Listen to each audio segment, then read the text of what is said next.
సింహరాశి వారికి ఈ వారం చాలా అనుకూలంగానే ఉంది. వీళ్ళకి అష్టమ శని నడుస్తుంది. అయినా శని వీరికి బలంగానే ఉన్నారు. సప్తమంలో రాహు అంత అనుకూలంగా లేదు. ఉద్యోగపరంగా వ్యాపారపరంగా చిన్న చిన్న ఆటంకాలు అనేవి ఏర్పడుతుంది. కుటుంబ స్థానం బాగుంది. ద్వితీయ లాభాధిపతి అయిన బుధుడు 6 ఉన్నారు. అదేవిధంగా తృతీయ దశమాధిపతి అయిన శుక్రుడు కూడా 6 ఉన్నారు. పంచమాధిపతి అష్టమాధిపతి అయిన గురువు లాభస్థానంలో ఉన్నారు.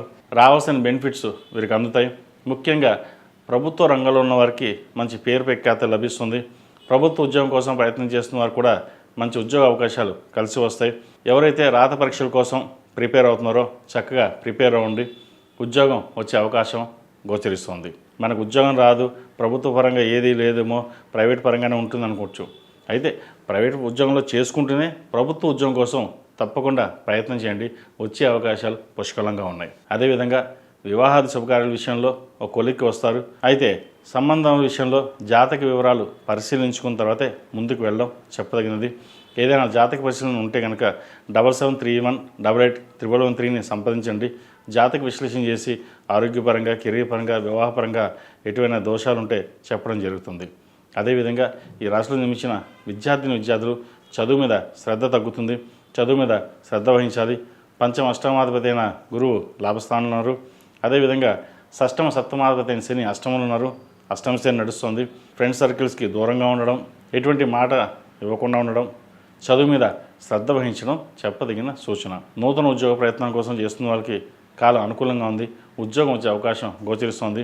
అయితే సప్తమంలో రాహు ఉండడం వల్ల ప్రతిదీను డీప్గా థింక్ చేయడం, అదేవిధంగా ఆరోగ్యం పట్ల అశ్రద్ధ వహించడం అనేది జరుగుతుంది. ఏదైనా ఒక విషయాన్ని క్షుణ్ణంగా పరిశీలించి ముందుకు వెళ్తారు. ఒక్కొక్కసారి ఎవరు ఏదో చెప్పారని చెప్పేసి మనసుకు తీసుకోవడం మంచిది కాదు. జీవిత భాగస్వామితో విభేదాలు రాకుండా ఒకరినొకరు అర్థం చేసుకుని ముందుకు వెళ్ళడం చెప్పదగిన సూచన. ఈ రాశిలో నిర్మించిన స్త్రీలకు వృత్తి ఉద్యోగ పరంగా చాలా అనుకూలంగా ఉంటుంది. వ్యాపార పరంగా చేసే ప్రయత్నాలు ఏవైతే ఉన్నాయో కాస్త నిదానంగా సాగుతుంది. అదేవిధంగా భూ సంబంధించిన విషయ వ్యవహారాలు అనుకూలంగా ఉంటుంది. మీ నలుగురిలోనూ పేరు ప్రఖ్యాతలు వచ్చే విధంగా మీ మాట తీరు బాగుంటుంది. మనం 10 మందిలోనూ హుందాగా ఉండాలి. పేరు ప్రఖ్యాతలు తెచ్చుకోవాలి. డబ్బు ఇవాళ వస్తుంది, రేపు పోతుంది, కానీ పేరు మటుకి శాశ్వతంగా ఉంటుంది. దానికోసం ఎక్కువగా కష్టపడాలి అనే భావన ఉంటుంది.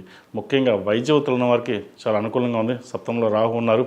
అదేవిధంగా విదేశీ ప్రయత్నాలు ఎవరైతే ప్రయత్నాలు చేస్తున్నారో చక్కగా చేసుకోండి. కాలం కలిసి వస్తుంది. ఈ రాశివారు ప్రతిరోజు ప్రతినిత్యం హనుమాన్ చాలీసా పఠించడం, శనివారం నాడు నువ్వుల నూనెతోటి శనికి తైలాభిషేకం చేయించడం చెప్పదగిన సూచన. అదేవిధంగా విద్యార్థులు ఈ వసంత పంచమి రోజున సరస్వతి అమ్మవారికి పూజించడం, అదేవిధంగా సరస్వతి హోమం, అదేవిధంగా విద్యా గణపతి హోమం చేయించడం చెప్పదగిన సూచన. ఈ రాశిలో నిర్మించిన వారికి కలిసి వచ్చే సంఖ్య 2, కలిసి వచ్చే రంగు తెలుపు. ఏదైనా పని మీద బయటకు వెళ్ళినప్పుడు ఆదివారం కానీ గురువారం కానీ వెళ్ళండి. మంచి ఫలితాలు సంప్రాప్తిస్తాయి. ఈ పూజస్టోర్.in పసుపు కుంకుమ నుంచి దేవత విగ్రహాల దాకా అన్ని రకాల పూజలు, వ్రతాలు, గృహప్రవేశం, హోమాది శుభకార్యాలకు కావలసిన పూజా సామాగ్రి అంతా ఒక్కొక్క క్లిక్ తోనే మీ ఇంటి వద్దనే పొందండి. ఈ పూజస్టోర్.in